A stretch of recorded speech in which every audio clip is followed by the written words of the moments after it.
আজ আপনাদের এমন একটি রিসেন্ট ঘটনার খবর দেব যা আপনাদেরকে হতবাক করে দেবে।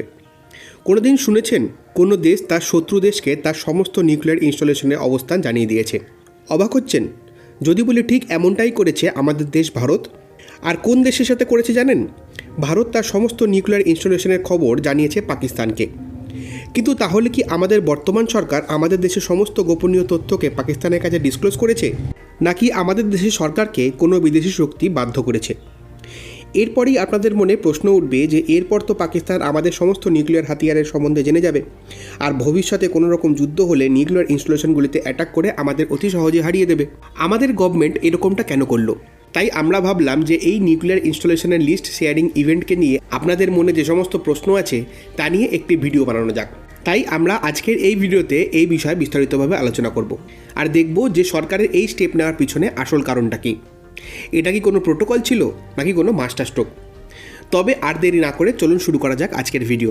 তবে তার আগে আপনারা যদি আমাদের এই চ্যানেলে নতুন হয়ে থাকেন তাহলে চ্যানেলটিকে অবশ্যই সাবস্ক্রাইব করে বেল আইকনটি প্রেস করে দিন, কারণ এই বেল আইকনটি প্রেস করা থাকলে আপনি আমাদের বানানোর প্রত্যেকটি ভিডিও নোটিফিকেশান সঠিক সময় পেয়ে যেতে পারবেন, কারণ আমরা এইরকম ইন্টারেস্টিং এবং কন্টেম্পোরারি টপিকের উপর ভিডিও সবসময় বানিয়ে থাকি।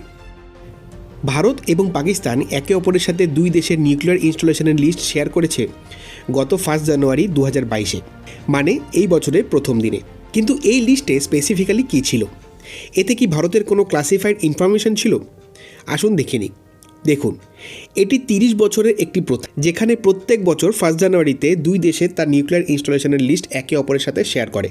মানে এই লিস্টে বলা হয় যে ভারত কোন কোন জায়গাতে তার নিউক্লিয়ার ইনস্টলেশন রেখেছে বা কোন কোন জায়গাতে নতুন নিউক্লিয়ার ইনস্টলেশন ক্রিয়েট করেছে।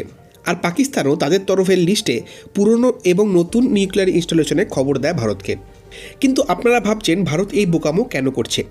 আসলে ভারত পাকিস্তানের সাথে একটি এগ্রিমেন্ট সাইন করেছিল 1988-এ, যার নাম ছিল agreement on the prohibition of attack against nuclear installation and facilities 1988।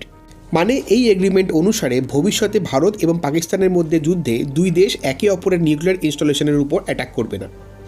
আর এর জন্য দুই দেশকে একে অপরের নিউক্লিয়ার ইনস্টলেশনের জায়গাকে জানতে হবে।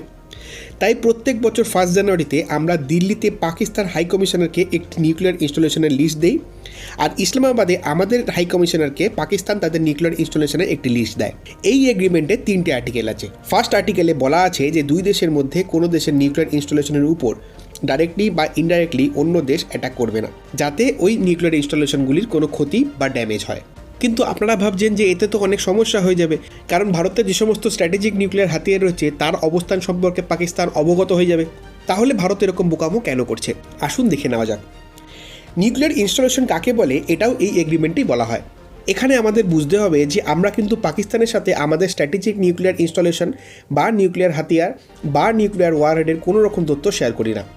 আমরা খালি নিউক্লিয়ার রিসার্চ রিঅ্যাক্টরের পজিশন, ইউরেনিয়াম এনরিচমেন্ট প্রোগ্রামের পজিশন, নিউক্লিয়ার পাওয়ার প্ল্যান্টের পজিশন, আইসোটোপ সেপারেশন প্ল্যান্টের পজিশন পাকিস্তানের সাথে শেয়ার করি, যাতে যুদ্ধের সময় এই ইনস্টলেশনগুলি সেফ থাকে এবং বড় কোনো রকমের ক্ষয়ক্ষতি এই সমস্ত ইনস্টলেশনে না হয়, এবং যার ফলে রেডিও অ্যাক্টিভিটি না ছড়িয়ে পড়ে, এবং যাতে সারা উপমহাদেশের লোক সুরক্ষিত থাকে।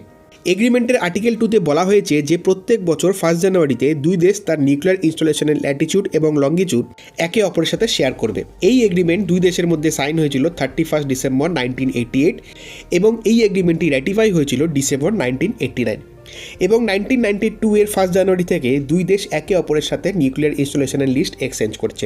এছাড়াও আমরা পাকিস্তানের সাথে আরও একটি এগ্রিমেন্ট সাইন করেছি, যার নাম এগ্রিমেন্ট অন কনসুলার অ্যাক্সেস 2008। এরপর থেকেই, মানে 2009-এর পর থেকেই আমরা প্রত্যেক বছর 1 জানুয়ারি এবং 1 জুলাইতে একে অপরের সাথে প্রিজনার লিস্ট বা কয়েদিদের লিস্ট শেয়ার করি।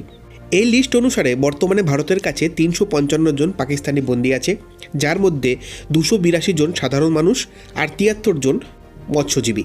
আর পাকিস্তানের কাছে 628 জন ভারতীয় বন্দী আছে, যার মধ্যে 51 জন সাধারণ মানুষ এবং 577 জন মৎস্যজীবী। আপনাদের মতে ভারত কিভাবে পাকিস্তানি জেলে আটক ভারতীয়দের ভারতে ফেরাতে পারে তা অবশ্যই আপনারা কমেন্টের মাধ্যমে আমাদের জানান। আমরা আমাদের আজকের এই ভিডিও এখানেই শেষ করছি। আপনাদের যদি আমাদের এই ভিডিও ভালো লেগে থাকে তাহলে ভিডিওটিকে অবশ্যই লাইক করুন, শেয়ার করুন এবং আমাদের চ্যানেলকে সাবস্ক্রাইব করে আমাদের পাশে থাকুন, যাতে আমরা এইরকম ইন্টারেস্টিং এবং কন্টেম্পোরারি টপিকের উপর ভিডিও সবসময় আপনাদের সামনে আনতে পারি। Thank you, team কনসেপ্টোপিডিয়া।